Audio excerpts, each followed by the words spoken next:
मुझे कुछ दिनों से कुछ भी नहीं मिल रहा है। भगवान, मैं नदी को पार कैसे करूं? अगर मैं नदी को पार नहीं करूंगा तो इस जंगल में क्या खाऊंगा? नदी के पार मुझे कितना कितना अच्छा अच्छा सेब दिखाई दे रहा है। भगवान, मुझे कुछ तो मुझे दिखाई दो कि मैं नदी को पार कर पाऊं। मेरा भूख भी बढ़ता जा रहा है। भगवान, कुछ तो रास्ता बताओ भगवान। और हिरन परेशान हो ही रहा था कि वहाँ पे एक बहुत ही बड़ा मगरमच्छ आ जाता है और मगरमच्छ काफी ज्यादा खूंखार रहता है। वो मगरमच्छ हमेशा जंगल के जानवरों को खा जाता है और वो मगरमच्छ हिरन के नजदीक आने लगता है और हिरन से बोलने लगता है, हे हिरन, तुझे डर नहीं लगता है? तू नदी के पार क्या कर रहा है? और मगरमच्छ की बातें सुन के हिरन बहुत ही बड़ा दिमाग लगाता है, क्योंकि हिरन को चालाकी से नदी को पार करना था। और हिरन चालाकी से बोलने लगा था, मेरे गांव में एक बहुत ही बड़ा दावत है, आप लोग को गिनती करने के लिए मुझे भेजा गया है ताकि आप लोग का भी वहाँ पे खाना बन सके। तो आपसे मेरा विनती है कि जितने भी नदी पे मगरमच्छ रहते हैं सारे को बुला लीजिए ताकि मैं उन सभी मगरमच्छ का गिनती कर सकूं। अच्छा रुको रुको, ये बात है, मैं अभी सबको बुलाता हूँ। और तभी वहाँ पे सारे नदी में रहने वाले मगरमच्छ वहाँ पे आ जाते हैं और मगरमच्छ के पीठों पर पैर रखते हुए हिरन नदी को पार कर लेता है और अपने मंजिल तक पहुँच जाता है। और हिरन हंस हंस के बोलने लगता है,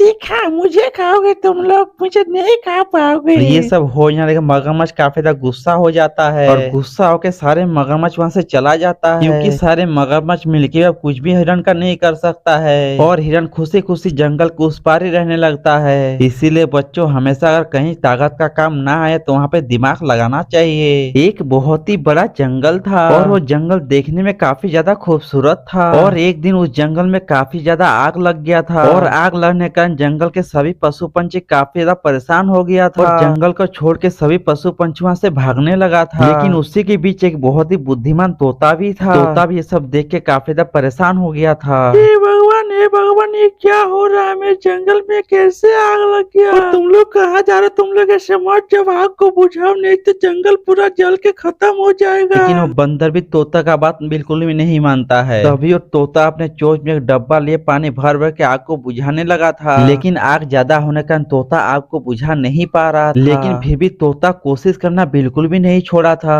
और तोता धीरे धीरे आग को बुझा ही रहा था। तभी वहाँ पे कुछ देर बाद काफी सारा हाथी भी आ गया था। तोता के सब काम को देख के काफी सारा हाथी खुश भी हुआ था। हा हा हा हा, तोता कितना अच्छा है, हम लोग को लिए कितना वो ध्यान देता है। देखो सब चले गए, ले तोता फिर भी आग को बुझा रहा है। तुम तो सही बोल रहे तोता, देखो सारे पंछी सारे जानवर चले गए लेकिन तोता फिर भी नहीं गया है और तोता जंगल की आग को बुझा रहा है। तभी दोनों हाथी बात कर ही रहा था आपस में, वहाँ पे तभी तोता भी आ गया था और तोता दोनों हाथी से बोलने लगा था, हाथी जी, मेरे से पूरा आग नहीं बुझेगा तो मुझे आप लोग की हेल्प है, प्लीज आप लोग मेरा हेल्प करो ना, क्योंकि जंगल का आग तो बढ़ता ही जा रहा है और मेरे से अकेले नहीं हो रहा है। और तोता हाथी दोनों से रोते रोते ऐसे बोलने लगा था, क्योंकि तोता को अपने जंगल से काफी ज्यादा प्यार था। तभी हाथी तोता से बोलने लगा था कि तुम चिंता मत करो, हम लोग हैं ना, हम लोग सब सारे मिल के आग को अब बुझाएंगे। और ऐसे करके दोनों हाथी मिल के तोता को शाबाशी देने लगा था और बिना समय गवाए हाथी और तोता नदी के पास चला गया था। और ये सब काम देख के काफी सारे जानवर उनके साथ चले आए थे और सारे जानवर मिलके आग को बुझाने लगा था और कुछ ही देर बाद जंगल में लगे आग को सारे मिलके बुझा दिया था और फिर से जंगल वैसा का वैसा ही हो गया और जंगल के सभी जानवर मिलकर तोता को शाबाशी भी दिया था। इसीलिए दोस्तों, हमेशा मुसीबत में समझ